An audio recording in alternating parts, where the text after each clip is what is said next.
Hare Krishna, dear devotees. Welcome to today's Nectar Reading, time where we will dive into, Hare Krishna, times where we will dive into the nectar of Krishna consciousness and pastimes of Lord Krishna. Uh, today we will actually see the forest fire. And because the pastime itself was not so long, but appeared two times, I have combined the two pastimes that are mentioned about the forest fire in one session. So the first pastime will start right after Kaliya, the pastime of Kaliya. It's like almost like a continuation of the pastime of Kaliya. And the other forest fire that we will have after will be from the chapter 11. And now we are in the chapter 9. And before we start, I'd just like to mention about the anartha that is connected to the forest fire, which is actually the danger of sectarianism. Hatreds and arguments between Vaishnavas, other religions, and different deities. And there might be some other, but hatreds and arguments between Vaishnava and other spiritual people, which has a very deep meaning that we will see at the end of the session. So I will start sharing the screen.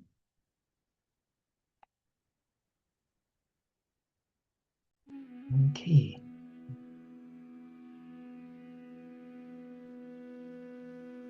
I thought that actually I found this beautiful, beautiful quote from Vrindavan Maimamrita yesterday, and I thought to have it today for the beginning of the session. And maybe Jennifer, if you like to read it, maybe you can do. Can do like we usually do in meditation. You can read it 3 times so that it sinks in.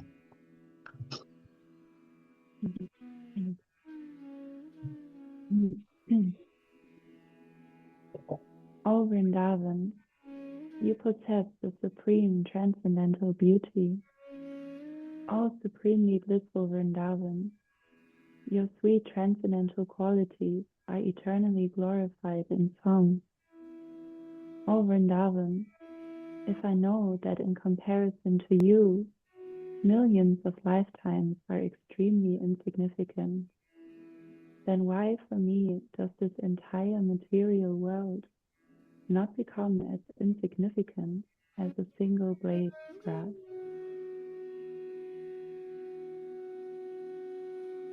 O Vrindavan, you possess the supreme transcendental beauty.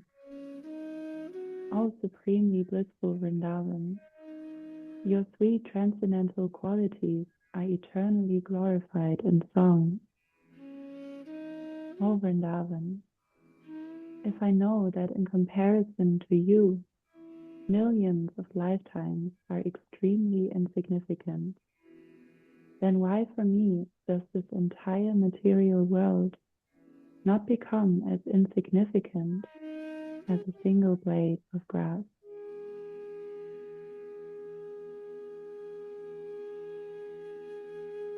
O Vrindavan, you possess the supreme transcendental beauty. O supremely blissful Vrindavan, your sweet transcendental qualities are eternally glorified in song. O Vrindavan, if I know that in comparison to you, millions of lifetimes are extremely insignificant, then why for me does this entire material world not become as insignificant as a single blade of grass? Thank you, Jennifer. I found this is a very beautiful verse to memorize. And when we think of Vrindavan or when we are in Vrindavan, to recite it. This is a very, very beautiful prayer where we address Sri Vrindavan Dham in a very personal way. So we will go to Sri Vrindavan Dham and we will offer our obeisances in the dust of Sri Vrindavan Dham. And because there will be a forest fire that will happen in the Manjutavi forest, I chose this picture that was taken during a Braj Mandal Parikram, where often when we walk in Braj, there are those high grass, and those are actually the Manjutavi, and there will be a forest fire that happened in such a forest. Often those grass are on the sides of water canals, and also there are a lot on the sides of the Yamuna. And we will see that the two pastimes that take place today are also on the side of the Yamuna. And but there are sometimes where they are really like forest of those, where we can really get lost into it, and there are a lot of those grasses. So please imagine that you are there in Sri Vrindavan Dham, in this beautiful scenery in the middle of all those Manjutavi grass, and now all the pilgrims that are on the picture might disappear, and we are there alone, and we offer our humble obeisances.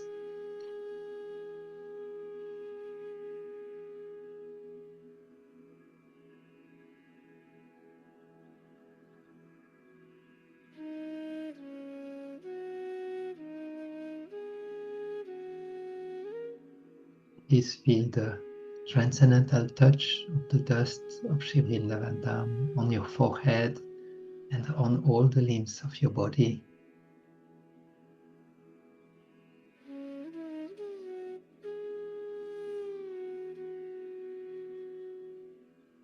Hear the sounds of the parrots and peacocks.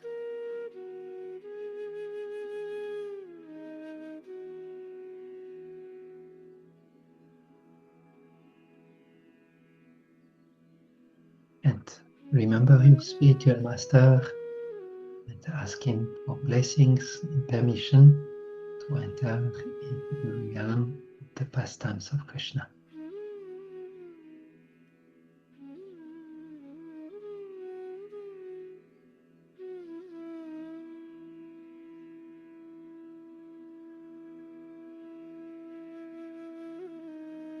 So the first meditation we will have is after Krishna had killed Kaliya. Time was late, and Nanda Maharaj saw in which ecstasy all the Brishbasis were, and thought if we go back now to our village, we might lose few of the Brishbasi on the way. They are too ecstatic. Better let's camp overnight on the riverbank of the Yamuna. And so they were all ready to camp there.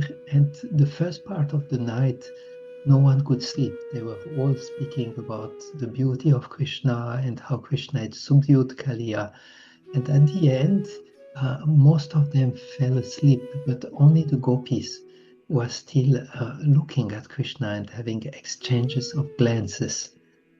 So here on the picture, we see the exchange of glances between Radha and Krishna, and this first meditation will be connected to this exchange of glances. So watch carefully the picture and take a screenshot in your consciousness, and we will review that picture at the end of the meditation. And maybe Nitya Kishori, if you would like to read. Nitya Kishori, if you would like to read. Hare Krishna. The desire which Radha and Krishna had previously sprouted burst into bloom now that there was an opportunity for fulfillment. Eager to meet, Radha and Krishna extended their necks in anticipation. With their eyes locked in enchantment, they sported with each other through romantic glances. The lotuses of their eyes played seductively. The desire which Radha and Krishna had previously sprouted burst into bloom now that there was an opportunity for fulfillment. Eager to meet, Radha and Krishna extended their necks in anticipation. With their eyes locked in enchantment, they sported with each other through romantic glances. The lotuses of their eyes played seductively. Please close your eyes and try to review the picture we were looking at while you were here last time.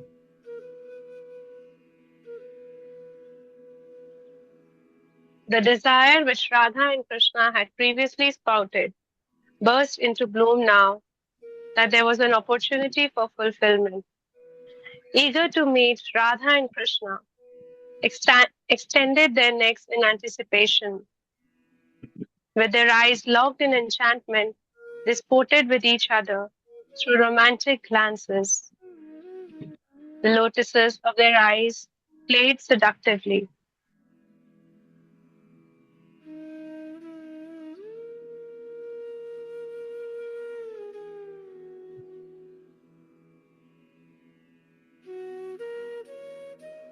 The next meditation will be at the time when Krishna is swallowing the forest fire, and how he will tell everyone before he swallows the forest fire to close their eyes and not be fearful.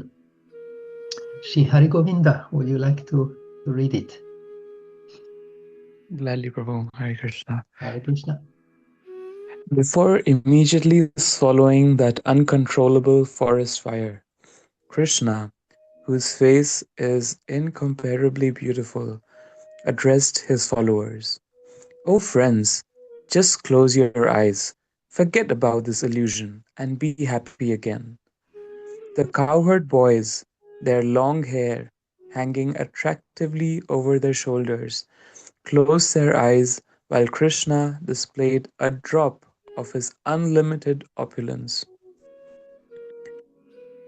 Before immediately swallowing that uncontrollable forest fire, Krishna, whose face is incomparably beautiful, addressed his followers.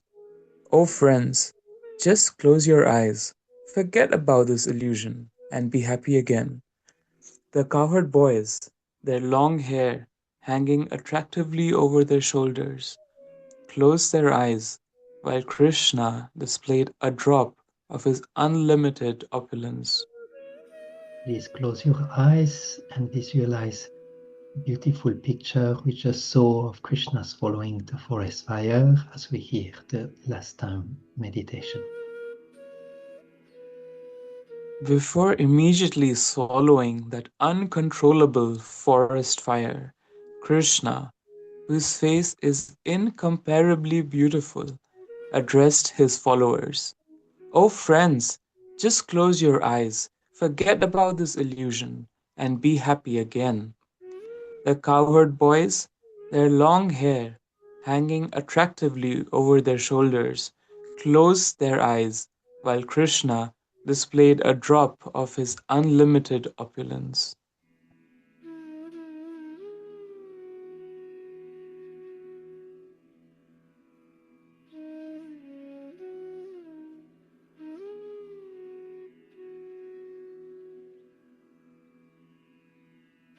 Thank you.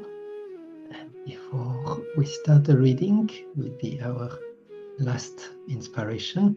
And this is at the end of the pastime when the forest fire is extinguished, everyone is back to normal, and they all have like a lot of appreciation for Krishna, who was saving them. And the cows come close to Krishna and they are licking Krishna out of affection, and Krishna is patting them. Mataji Tanu, would you like to read?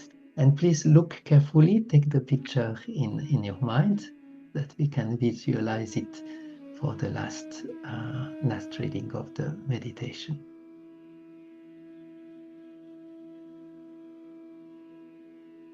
The cows felt happy and secure now that the forest fire was extinguished. Seeing Krishna, whose feet are the supreme objects of worship and the epitome of purity, the cows became overwhelmed with joy. Due to intense affection, the cows cried while repeatedly licking and smelling the Lord's transcendental body.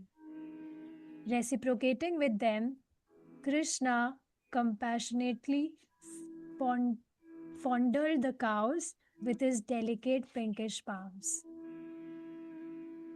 The cows felt happy and secure now that the forest fire was extinguished. Seeing Krishna, whose feet are the supreme objects of worship and the epitome of purity, the cows became overwhelmed with joy. Due to intense affection, the cows cried while repeatedly licking and smelling the Lord's transcendental body. Reciprocating with them, Krishna compassionately fondled the cows with his delicate pinkish palms. Please close your eyes and visualize the beautiful picture we saw as we hear the last reading of the meditation. The cows felt happy and secure now that the forest fire was extinguished. Seeing Krishna, whose feet are the supreme objects of worship and the epitome of purity, the cows became overwhelmed with joy. Due to intense affection, the cows cried while repeatedly licking and smelling the Lord's transcendental body. Reciprocating with them, Krishna compassionately fondled the cows with his delicate pinkish palms.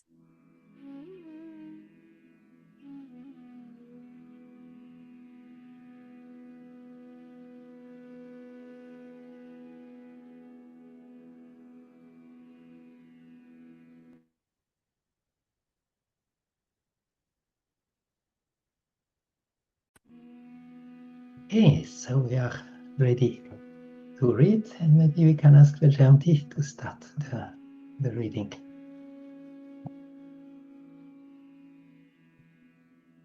Extinguishing the forest fire. After the Kaliya Lila, with a pure, loving heart, Krishna paid his obeisances to his parents and all the Vrijavasis. By taking part in Krishna's enchanting pastimes, they crossed an ocean full of different mellows, including fear, curiosity, and bliss. Nanda, Yashoda, and Balaram warmly embraced the beloved of Vrindavan. The cowherd girls cast sidelong glances toward Krishna. The innocent cows encircled Krishna and looked at him for a long time with eyes full of tears and hearts full of delight. While smelling the pleasing fragrance of Krishna's body, the cows felt overwhelmed and happily. The cows inquired about Krishna's welfare by mooing with choked voice. Hearing the cheering of his friend submerged Krishna in an ocean of happiness. Then, the subduer of Kaliya warmly embraced each of his boyfriends. That sweet Lord, who pleased the Vrajavasis by living with them in Vrindavan, relaxed on the river bank, enjoying with his friends. Seeing the setting sun, Vrajaraj Nanda announced, "Listen, it is almost night. I see the frightening darkness as a personification of Rudra. My glorious son has restored the purity of this lake by removing the fiery poison. So let us spend the night here in this auspicious place." On hearing his words, everyone felt happy. The ladies and cowherd girls became ecstatic to keep looking at the beautiful form of Krishna, which is more elegant than a monsoon cloud, ever youthful full of joy and attractive to all. By gazing at their captivating lord, the gopis felt relief of their anguish and mental disturbance that had previously felt like an itching of a skin sore. Keeping Krishna in the center, the Vrajavasis surrounded him in 5 circles. In the first circles, nearest Krishna, stood Vrajarajnanda and the elderly Gopas. And the next to them, Yashoda and the cowherd boys assembled. The young gopis stood safely beside their mothers, and the married gopis remained near their mothers-in-law. The husband of the gopis formed a second circle. Men in the third circle protected everyone with bows and arrows. Cows and calves comprised the fourth circle, holding a variety of weapons. Vraja's famous chivalrous soldiers formed the fifth circle. These 5 circles made a vyuha around Krishna. Bhakti Jennifer, would you like to continue?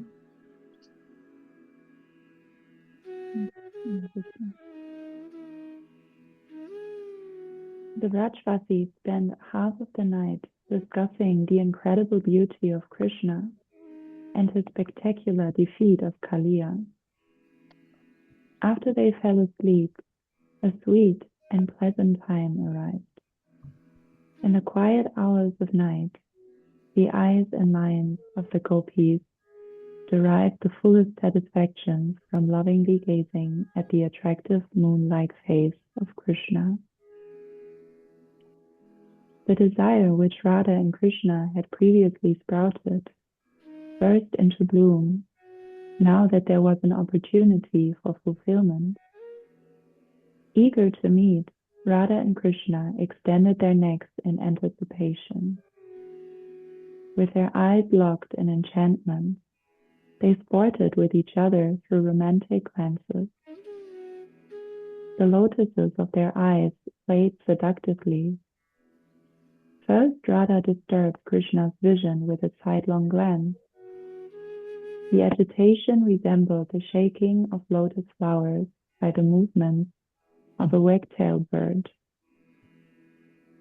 When Krishna opened the lotus of his sidelong glance, the flower of Radha's shyness reduced to a bud. As the curtain of darkness fell, the rising love between Radha and Krishna appeared. Chandravali and other gopis thought, "Oh, Krishna is only giving his love to the daughter of Vrishabhanu." Suddenly, some other gopis who had remained awake, discussing Krishna's pastimes, cried loudly, "Oh, look, look, there is a great danger ahead." Hearing the commotion, the cows woke up and cautiously looked in all directions. The Gopa leaders talked among themselves. "What is happening?" Those who were asleep awoke and shouted in alarm. Looking worriedly toward Krishna, the gopis said, "The nails of his feet are more worshipable than millions of our lives. Let there be no danger to him." Judging from their frightened glances, Krishna, the darling of Vrindavan, looked at them with love and assured them in a grave voice, "Fear not, fear not." Speculating about the impending calamity, the people said, "Is Kaliya seeking revenge and racing along the path beside the lake? Or is it a large group of wild elephants charging madly due to intoxication from playing in a mountain pool?" Then someone announced in a loud voice mixed with pain, "Hey, look! Come on, there is no way out! Surrounding us is a huge forest fire about to devour us. Fire, fire!" On hearing this, Nanda became afraid, but remembering Gargamuni's words, he immediately approached his son and said, "Oh, my dear son, please save us, save us. Just in front of us is an immense forest fire. You are the one and only Lord of Vrindavan. This terrible fire is rushing toward us with tremendous speed. Only you can put out this fire. There can be no more auspiciousness unless it is extinguished." Thank you. Bhakta Aman, would you like to continue? Yes, Prabhuji. Hare Krishna. Hare Krishna. Seeing his mother, father, friends, and family members overwhelmed with distress, Madhava said, "Do not fear. An ordinary forest fire cannot appear in the transcendental land of Vrindavan. However, Krishna, by his own sweet will, manifested a fire to enchant everyone with his amazing pastime. The forest fire burned all the dry trees in its path. The leaves on the tree produced a crackling sound as they burned.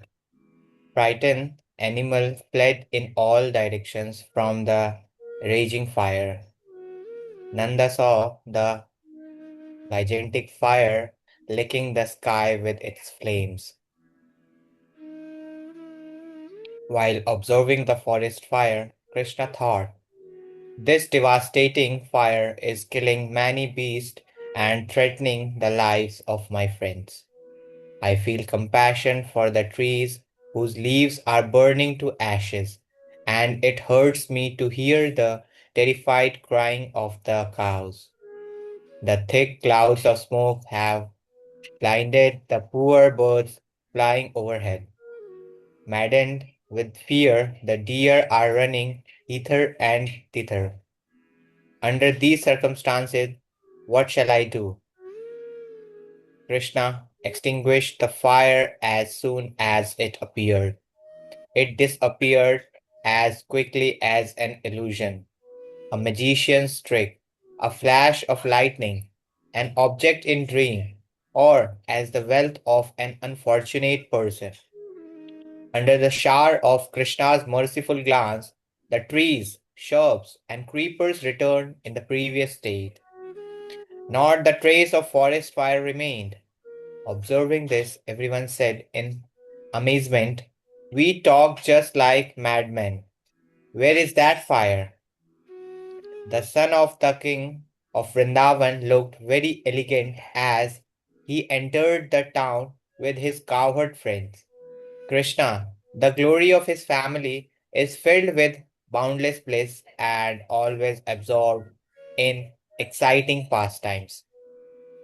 He is the nectar shower of mercy and the essence of all good fortune, who teaches the laws of love to his devotees.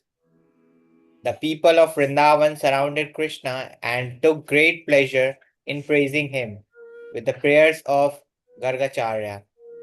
Pangs of separation overcame the Vraja gopis while waiting for Krishna to return. Although they spent the night like women far from their home, when they saw Krishna coming, they again overflowed with love. Krishna swallows the Munjavati fire, Munjatavi fire. Once upon a time, while Damodar, Balram, Sridama, Sudama, Subal, and the other Gopas rested beside the Yamuna, the cows, attracted by the fresh sprouted grass, wandered deep into a nearby forest named Munjatavi.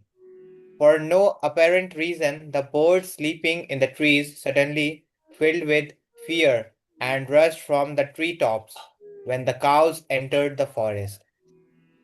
Krishna, whose eyes are colored like pink lotus flowers and who is the inner guide of all living entities, noticed that the Gopas had become apprehensive about the safety of the cows. In the mood of love, Krishna compassionately addressed them. "Hey friends, look, where have our cows gone?" Only the light of happiness shines in the forest full of birds and deer. There is really no need to worry about the cows. Nevertheless, since we cannot see any of them right now, let us go find the cows and rejoice again in their company. Thank you, Aman Prabhu. And Golokavasini, would you like to continue? Mataji. Hare Krishna, Hare Krishna. Thank you, Prabhuji. After the beautiful Lord spoke, the Gopas, who are expert in herding cows, looked for partially chewed grass, fresh hoof prints in the soil, and any other signs of the cow's movements. Following these signs, they walked through the densely foliated forest.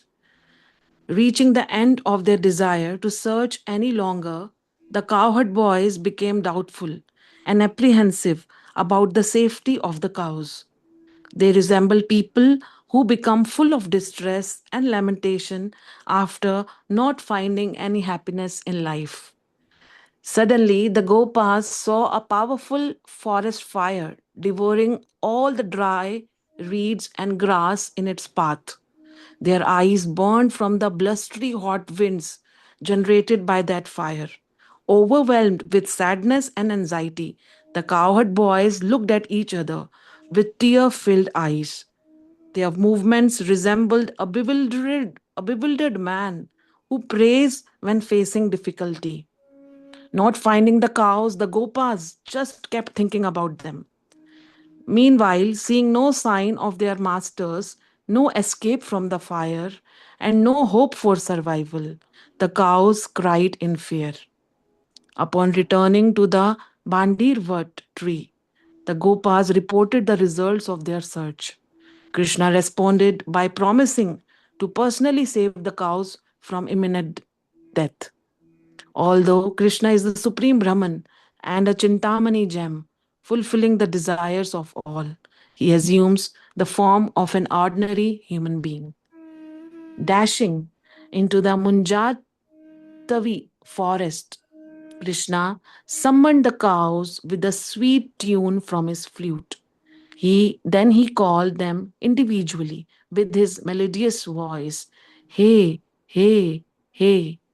हे धावालिके, हे चांदनी, हे नंदनी, हे मुक्ते, हे इंदु तिलका, हे कस्तूरी, हे कर्पूरिका, हे पिंगी, हे रंगिनी, हे धूमले, हे किंजालिक, हे श्यामे, हे केतुकी, हे चंद्रिके, हे शिवालिके, हे कश्मीरी की, हे चंपके, हे.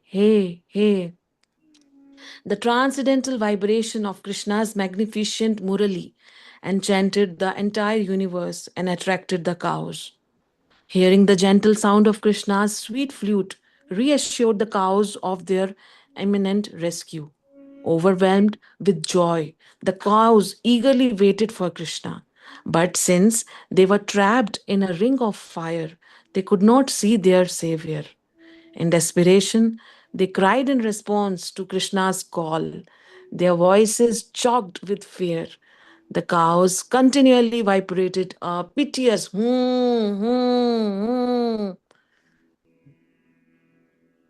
Wonderful.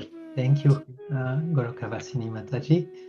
Um, Let me see if Divya Kishori, would you like to continue?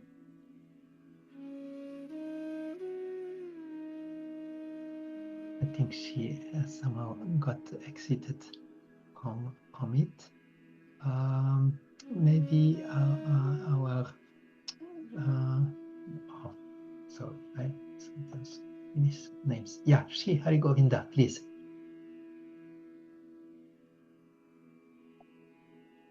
Though far beyond the comprehension of Munis, Gyanis, and impersonalists, Krishna is easily seen by his pure devotees. Hearing the wailing of the cows in the distance, Nanda Nandana, Haladhara, and their Gopa friends felt reassured that they were nearby. The brilliant effulgences and radiant smiles of the cowherd boys dispelled the deep darkness of the forest as they rushed toward the cows. The rising tidal wave of jubilation cleansed all anxieties from their bewildered minds. Then, by the arrangement of Providence, the boys found the cows standing helplessly unprotected in the middle of a blazing fire. Alas, look how they are suffering! They are in great danger and very close to death. The greatly distressed cows immerse their minds in thoughts of Krishna while staring at him with shining, tearful eyes. Being the limitless ocean of compassion, Krishna felt very much aggrieved to see their agonized condition. The raging flames of the fire reached so high into the sky that even a torrential downpour could not extinguish them. Before immediately swallowing that uncontrollable forest fire, Krishna, whose face is incomparably beautiful, spoke, "O friends, just close your eyes, forget about this illusion, and be happy again." The cowherd boys, their long hair hanging attractively over their shoulders, closed their eyes while Krishna displayed a drop of his unlimited opulence. Krishna Chandra, who can do anything, held his cupped hands to his lotus mouth and drank the forest fire as if it were liquid ambrosia. It appeared that his majestic power personified had swallowed the fire. Usually, it takes a torrential downpour to stop a forest fire, but Krishna, however, who easily extinguishes the blazing fire of material existence, extinguished this forest fire. Out of compassion for the cows, Krishna saved them with a mere touch of his energy. Krishna attracts worldly people to his transcendental pastimes by showing his majestic opulence from time to time. As one presses pulp to extract the essence, Krishna's pastimes reveal the essence of the absolute truth. This is not surprising, since Krishna is the supreme Parabrahman, the embodiment of all power who energizes the sun, moon, and fire. At the same time, he is full of variegated personal energies. At one moment, Krishna kills the demon Bakasura, and at the next moment, he relishes intimate pastimes with the gopis.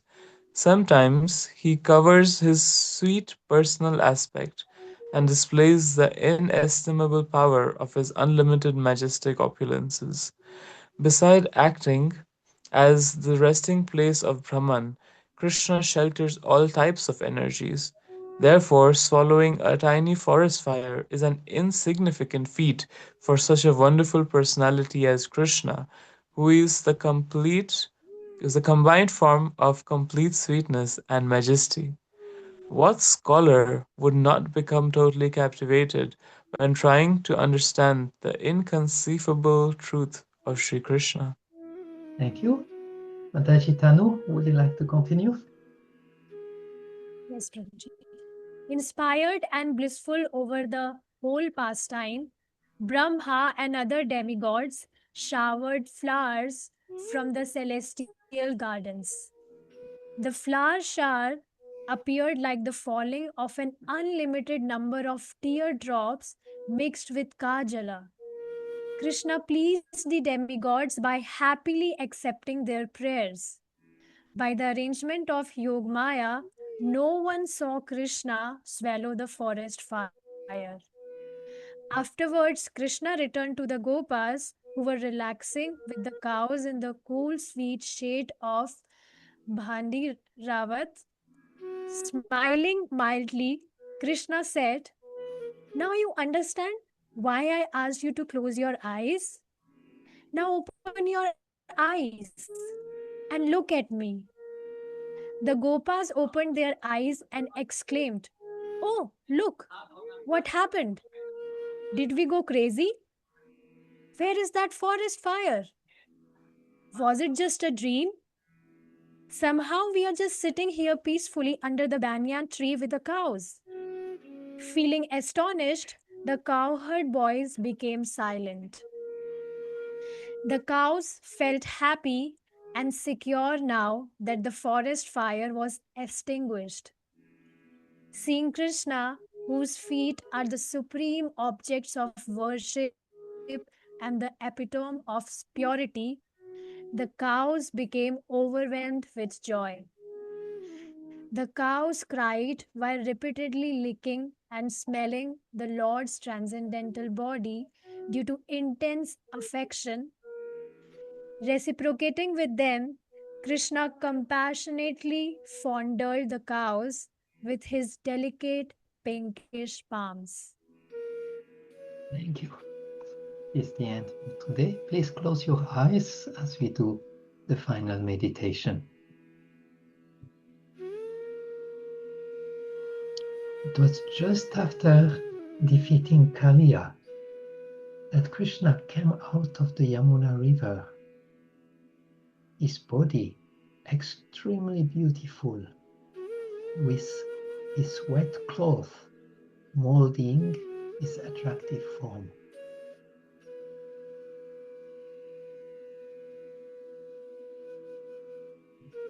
Nanda, Yashoda, and his friends come to embrace him.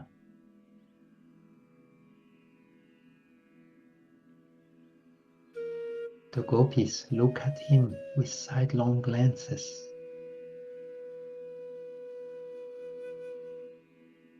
The cows come and happily lick Krishna's body.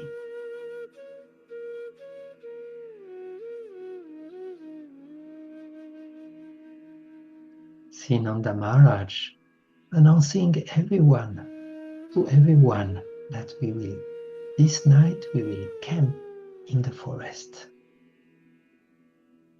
And how everyone is very happy about this idea.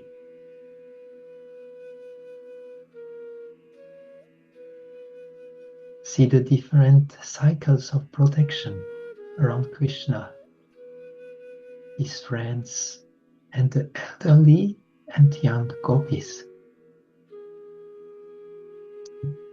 One cycle was with Nanda Maharaj and the elderly gopas. The husbands of the loving gopis were forming the second cycle. The third cycle was Brijbasis with bow and arrows. The fourth cycle was all the cows and the calves. The fifth cycle were with Braj famous chivalrous soldiers.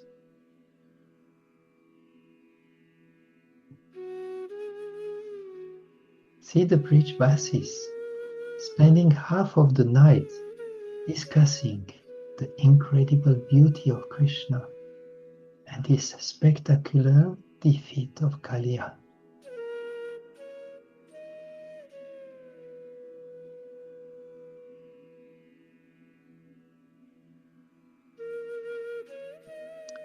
After everyone fell asleep, the eyes and minds of the gopis derived the fullest satisfaction from lovingly glancing at the attractive moon-like face of Krishna.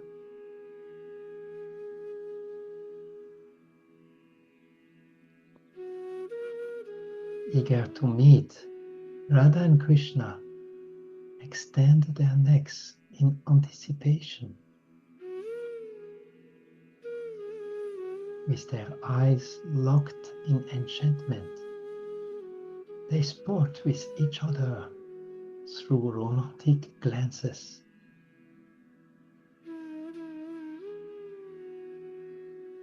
Suddenly some gopis cried loudly, "Oh, look, look! There is a great danger ahead!" Here the Gopa leaders shouting in alarm. "Hey, look! There is no way out! Surrounding us is a huge forest fire about to devour us. Fire, fire!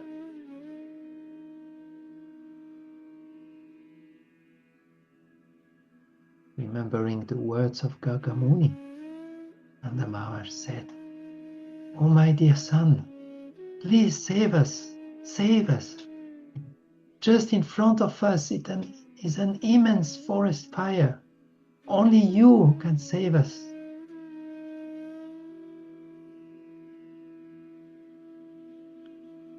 You can hear the cracking sound of the dry burning leaves. See the frightening animals fleeing in all directions, and the gigantic fire licking the sky with its flames.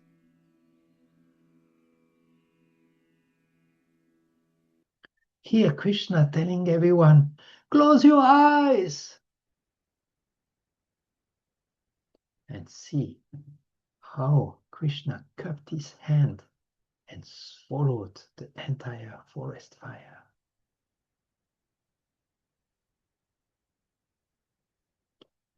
See how under Krishna's merciful glance, the trees, shrubs, and creepers return to the previous state.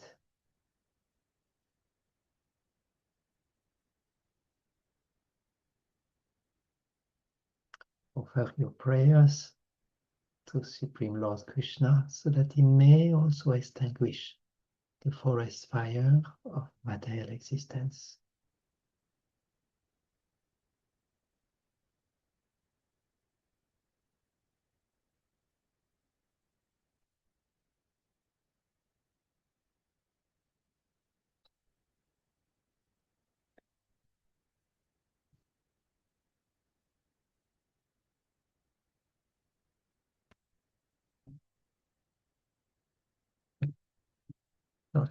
Thank you everyone for joining today. Before we go to the sharing, I would like to speak a little bit first about anartha, which is the danger of sectarianism, hatreds and arguments between Vaishnavas, but also that can be between other religion, other deities that people worship. And there is a beautiful purport from Srila Prabhupada in Srimad Bhagavatam 4:28-31, where Prabhupada says, Among Vaishnavas, there may be some difference of opinion due to everyone's personal identity, but despite all personal differences, the cult of Krishna consciousness must go on.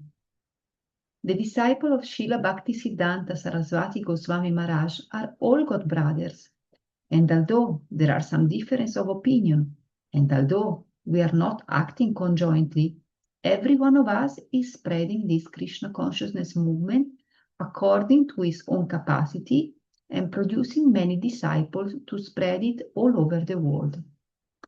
you can see how Prabhupada mentioned, yes, we are different people, we have different opinion, but we are all to some way or other spreading this Krishna consciousness the best way we can. And we can see Prabhupada do not put the focus on the differences of opinion, but see what is actually uniting everyone. And there is a very deep statement, I heard it from Madhavananda Prabhu, that he said when a forest fire can start when the wood is dry, and when devotees are dry, when our spiritual practices are dry, then very easily the fire of quarrel can start. But when our spiritual practices are full of juice, there is almost no chance for such a forest fire to start, and for this criticism and hatred and all this sectarianism to take place in the heart of the devotees. That's a little bit about anartha. There is also very interesting points that the Acharya make about Krishna asking everyone to close their eyes. And we can see how amazing it should be at such a moment of urgency and panic that Krishna asked them, close your eyes, and meaning like, trust me, fully trust me, I will take care. And so it is said that the Brijbasis were feeling the heat of the fire, but Krishna asked them, close your eyes. In those moments when there are quarrels and misunderstanding, we should also close our eyes and let Krishna take care. That we hear also very often. We should actually not take side when there are some difference of opinion between Vaishnavas. We should never take side. So, like Krishna say, close your eyes when such a fire might be there. It's good to close our eyes and trust that Krishna will make the necessary work, unless we are in a position of leadership, but in general. And then there are, Acharya mentioned two different reasons why Krishna asked the cowboys to close their eyes.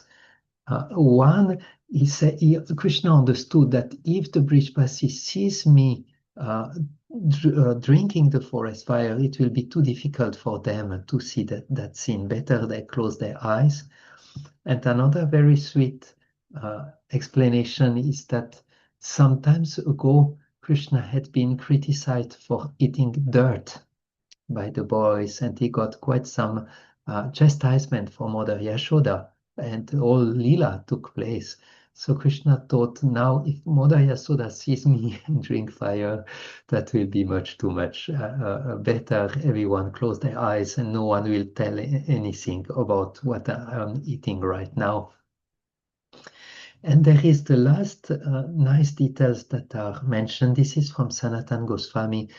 He mentioned that when the forest fire was there, the Brijbasi were thinking if they were not at all fearful for their own bodies into the fire, but they were thinking if we die now, we will lose the association of Krishna. So the real fear for a devotee is not what can happen in our material body, but it's to be separated from Krishna. And that was the real fear of the Brijbasi in this forest fire. And there is a last beautiful detail that when Krishnas follow the forest fire, the fire did not want to burn Krishna, so the fire transformed into a small drop of nectar and went into Krishna's hand, and Krishna just drank the small drop of nectar. The forest fire who had changed himself in a small drop of nectar. So those are very beautiful and sweet details from our acharyas, and some comments on the anartha. It could be said more, but just a little. So I would be happy to end and to hear if you have anything you would like to share from the pastimes, detail of the pastimes, meaning of the pastime.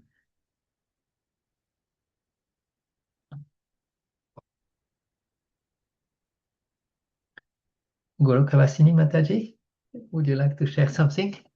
Hare Sorry, I Krishna. always ask you to speak first. No, no, Prabhuji. Thank you for your kindness, Prabhuji, and very grateful for this session. And Prabhuji, I was thinking on 2 points that Krishna is very personal, and he remembers each and every cow's name.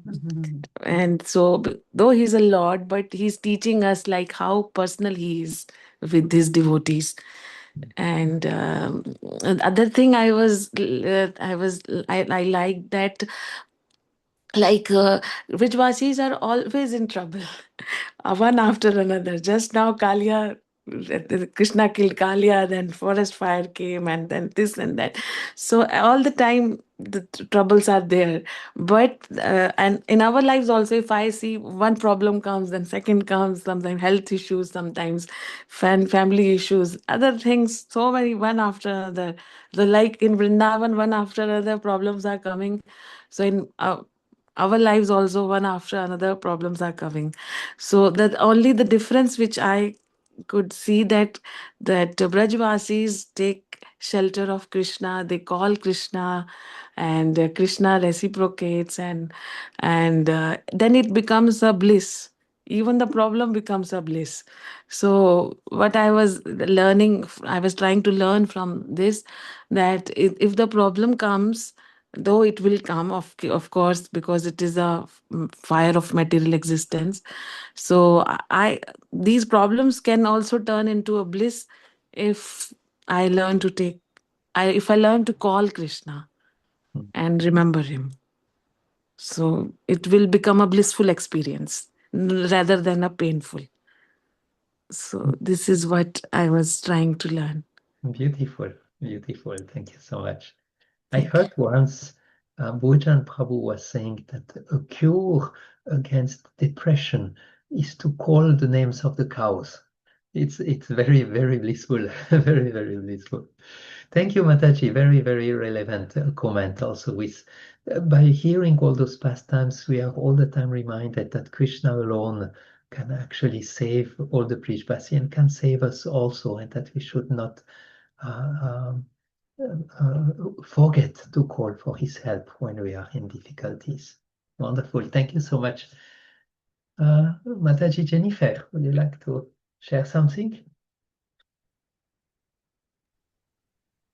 Hare Krishna. Thank you very much for today's reading. And yeah, actually, so many things again from this. Yeah, these two fire pastimes. Yeah, thank you also, Gaurahari Prabhu, for explaining about why Krishna asked them to close their eyes, because I was actually wondering about that and wanted to ask about it. So now it's more clear. And yeah, I was reflecting like how many times in my life I'm trying to hold on to this illusion of control, and in that way, not closing my eyes and letting Krishna, but trying to keep this illusion of control. So I found that very beautiful to just, whenever the next opportunity comes with a problem, as Golokavasini Mataji said, like it's just coming and coming. Like next time, just take the opportunity and close my eyes and really, first call out to Krishna and not thinking, okay, what do I want to do, or so thank you for elaborating on that. And actually what really touched me was the beginning of like these circles around Krishna, and how actually everything becomes perfect when Krishna is in the center. And actually just last night we had kirtan program here, and we also had a big circle, and there was an altar with a picture of Krishna. And actually many of the people didn't know each other, so it was really, in the beginning it was a little bit like this kind of everyone was a little bit maybe somewhere uncomfortable, or like not really knowing what would expect them. And then after the kirtan started, one could really feel a shift, like when as soon as Krishna enters in the form of the holy name, then everything becomes so easy. And it's really you can really feel that as soon as Krishna is in the center, everything kind of falls into place. And thank you very much. Thank you. Thank you. Aman Prabhu, would you like to share some reflections from today's reading? Hare Krishna, Guruji. First of all, thank you very much, Guruji, for the wonderful lecture. I was not able to join the classes because of my college works and everything. But after the month, I'm able to join the classes. I'll try to join every weekend for these classes because of this nectar. Thank you. Thank you. Thank you. I know from last time, Mataji Tanu, you preferred to write your reflections, but if you would like to speak them, please feel welcome. Yes, Tanu. Prabhuji, I will write. Okay, myself. okay, good. Thank you. Shri Hari Govinda, Prabhu.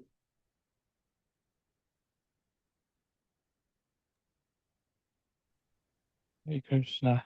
Hare Krishna. Sorry, there was some disturbance with this head. Thank you so much. And I was just thinking how Krishna keeps orchestrating all of these intricate pastimes, and so that he can give everybody a little bit of time. It's not just the gopas or somebody after the Kali and the gopis, especially them, because I think they're in a situation where they have the least opportunity to spend some time with Krishna, especially in this age, but he still makes this arrangement. And I was thinking when you were explaining about the forest fire, because in contrast to the other demons, this is not a demon, and you were explaining how it represents sectarianism. Could you maybe explain a little bit more, and how does such a forest fire arise? And yeah. Thank you. I think it's often like a lack of maturity or a lack of broad vision. I think the sectarianism is there. We find it in all the religion. We find sectarian people, and often this is a lack of maturity. That's like type of neophyte spiritualists who are arguing and who are fighting and seeing the differences between that they have between each other. And often it comes by envy, or often we want to be the best spiritualist or the best Vaishnava from this group or that group. And this is all like very, very neophyte type of perspective and vision. And I like very much this, that when this happened, it might be a sign that our spiritual practices are dry, like the forest fire can start when the wood is dry, otherwise it cannot start. So I found it quite relevant. And also, if we see that happening or like this, that we immediately know, okay, let me keep far away from the fire. Let me eventually close my eyes and let Krishna not take side, and let Krishna take place. And we see it very often happened. I heard that Maya or Kali Yuga is working from within, is not trying to destroy from outside, but is trying to destroy from within. And very often we can see there are difference of opinion, and people might fight to stand on their opinion and keep hiding. No, I'm right, I'm right, I'm right. And it's very nice to see how mature devotees are flexible and are ready to let go, even if they are not right. They don't they don't care. They let go of it.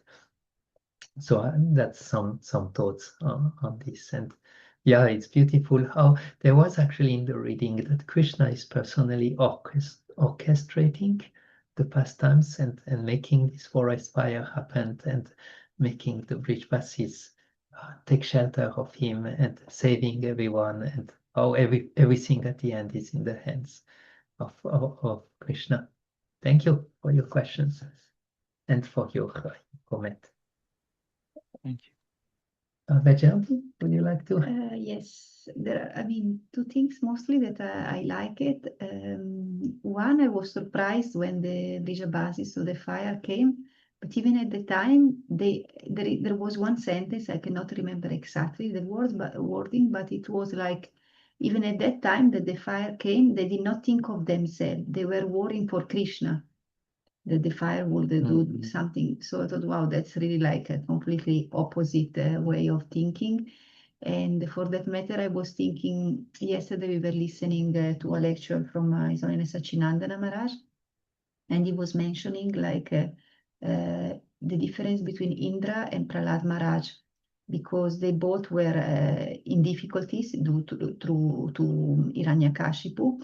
But like Prahlad Maharaj, I mean, it's incredible all the torture and difficulties he went through. But for him, it was a blissful experience. There was no problem because everywhere he saw his Lord. He saw the fire is the mouth of my Lord. So there was no problem for him.